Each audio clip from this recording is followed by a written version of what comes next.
It's Patrick at Pals. Well, it's the middle of February, and you know what that means in Ocala? It's time for hits. Hits is horses.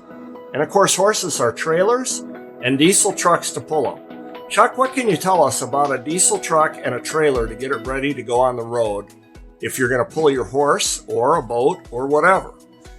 So here at Pals, we do a thorough inspection. You want to make sure the lighting system on the trailer works, the brakes work, and you also want to make sure that the bearings are in good shape and that they're serviced properly.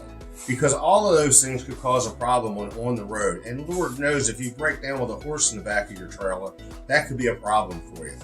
We get people all over the country for hits, and they bring their diesel trucks to us to look at as well. We want to make sure the diesel truck braking system's good and that it's in top shape running and all the fluids are inspected on it. We want to make sure that the tires are good on that vehicle.